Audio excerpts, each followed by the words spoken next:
Hello everyone, welcome to prep IAS. Prep IAS पे आप सबका स्वागत है। मैं सिद्धार्थ कुमार, आपका गाइड और मेंटर इस प्लेटफॉर्म पे आज आपको 14 अक्टूबर के लिए टारगेट्स दे रहा हूँ और ये इकोनॉमी के लिए मैं आपको टारगेट्स दे रहा हूँ। आई होप आपने कल बैकलॉग डे का पूरा यूज किया होगा और आपने कोशिश की होगी अपने बैकलॉग्स क्लियर करने की। देखिए, हम लोग डिले भी नहीं कर सकते और ऐसा भी नहीं है मैं चाहता हूँ कि बहुत फास्ट जाएं तो चीज़ें छूटें। तो इसीलिए इस टाइप से बीच में बैकलॉग डे मिल जाएंगे। बट इसका मतलब ये नहीं है कि आप, अगर आपको ये मतलब पता है कि बीच में मिलेंगे बैकलॉग डे, तो आप जो है रिलैक्स हो जाओ कि यार मिलते रहेंगे। तो दैट्स वाई, देखिए, ये इनिशिएटिव का पर्पज यही है कि जब आपको पता है कि आपको कुछ चीज आपके सामने टारगेट है, राइट, कि आपको यहाँ तक भाग के जाना है, तो आपको जो है एक वो रहेगा कि आप मेहनत करते रहोगे उसके लिए। अदरवाइज क्या होगा कि आपको ऐसे दे दे, बहुत बड़ा टारगेट दे दूं मैं 1-2 महीने का, राइट, और फिर छोड़ दूं, तो इन दैट केस क्या होगा, आप लोग भी जो है रिलैक्स हो जाओगे शुरुआत में। बाद में एंड में जाके देखते हैं कि यार ये तो टारगेट अचीवेबल नहीं है, फिर नया प्लान बन जाता है।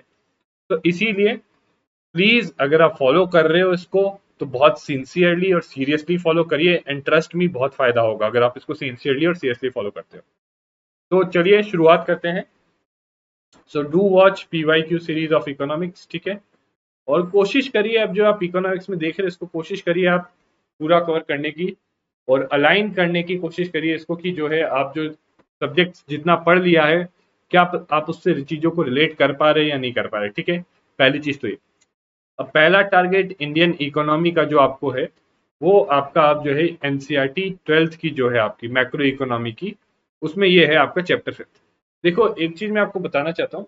जो 12th की एनसीईआरटी है आपकी मैक्रो इकोनॉमी की, देखिए उसमें बहुत ज्यादा कंटेंट नहीं दिया, कम कंटेंट दिया है, बट अगेन बहुत हाई क्वालिटी कंटेंट दिया है और बहुत जो टू द पॉइंट और प्रिसाइज और मीनिंगफुल कंटेंट दिया है इसमें, मतलब जो आपकी ये 12th की मैक्रो इकोनॉमिक एनसीईआरटी। जबकि दूसरी जो आपकी हैं, रमेश सिंह या श्रीराम के नोट्स या ये सब जो हैं, इनमें जो है बहुत सारा कंटेंट दिया है, बट अगेन आपको जो है ये इन बुक्स में से छांटना पड़ेगा कंटेंट, ठीक है, जो रिलेवेंट हो और रिलेटेड लगे आपको अपने जो है एग्जाम के हिसाब से, ठीक है। बट अगेन एनसीईआरटी में कुछ भी ऐसा नहीं है जो आपको छोड़ना है, ठीक है। सो अभी इसमें हम पढ़ेंगे, आज आपके लिए जो टारगेट है इसमें आपको पहली चीज गवर्नमेंट बजट के बारे में पढ़ना है, ठीक है, कि गवर्नमेंट का बजट क्या होता है। अब देखो, जहां तक प्रीलिम्स में है की बात है, तो उसमें ऐसे बजट के कंपोनेंट्स वगैरह इस पे क्वेश्चन आते हैं।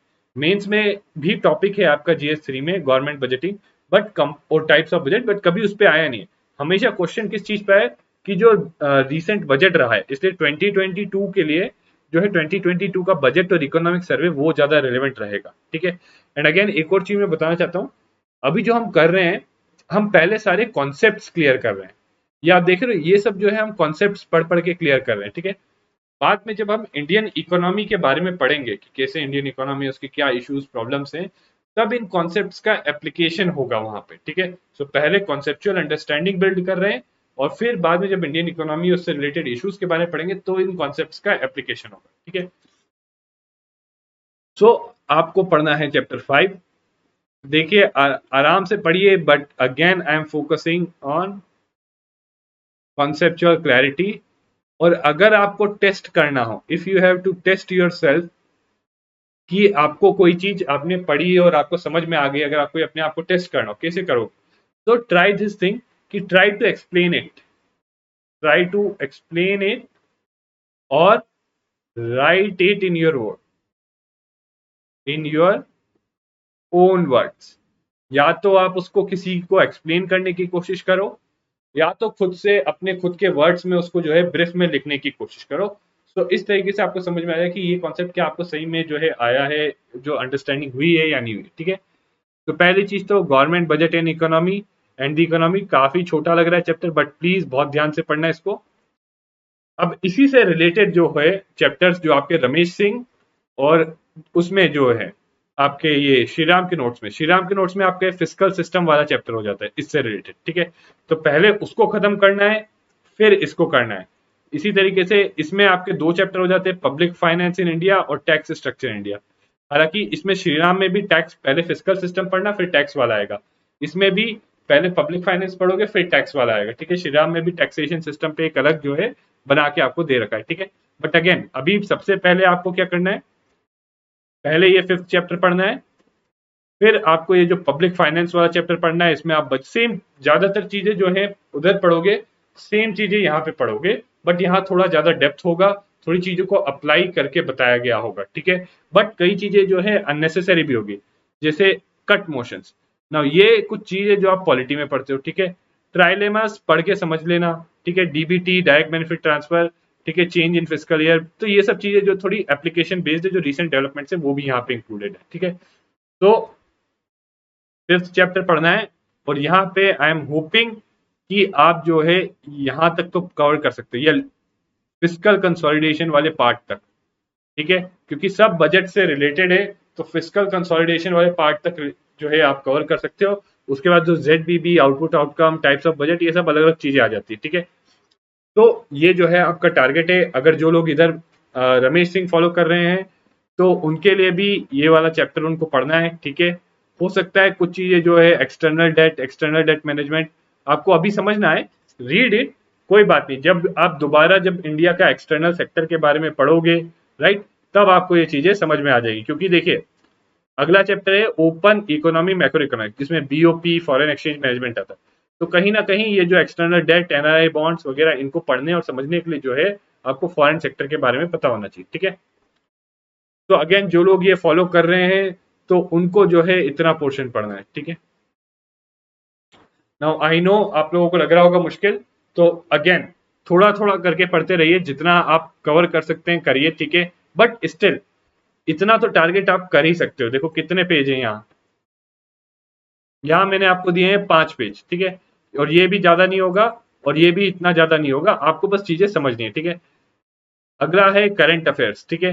नाउ अगेन एक और चीज मैं बोलूंगा, श्रीराम में जो लोग लेटेस्ट नोट्स लीजिए, ठीक है। ये मेरे पास पिछले नोट्स का वो है, एक तरीके से कॉपी थी, राइट, उससे बता रहा हूं मैं, ठीक है। आप चाहे तो इसके लेटेस्ट नोट्स लीजिए, ठीक है। दूसरा टारगेट 2 है करंट अफेयर्स का।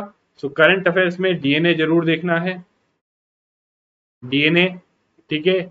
और द हिंदू के इंपॉर्टेंट आर्टिकल्स भी पढ़ने कोशिश करिए। अगर कुछ भी ना पढ़ पाए, एटलीस्ट एडिटोरियल तो का एक आर्टिकल तो जरूर पढ़ लीजिए। बाकी मंथली मैगजीन में जून का आपको पढ़ना है मिसलेनियस, ठीक है।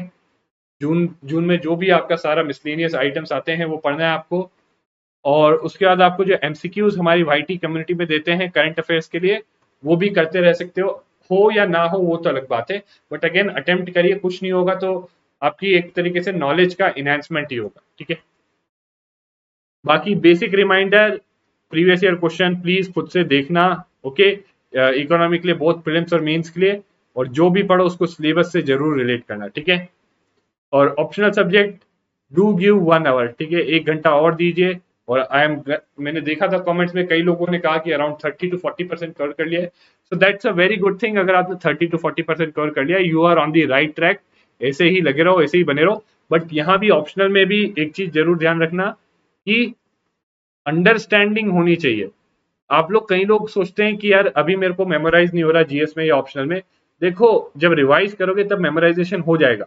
पर अगर अंडरस्टैंडिंग अभी नहीं हुई, तो रिवाइज करते वक्त भी मेमोराइजेशन नहीं होगा। पर अभी अंडरस्टैंडिंग हो गई, तो रिवाइज करने पे आसानी से मेमोराइजेशन हो जाएगा, ठीक है।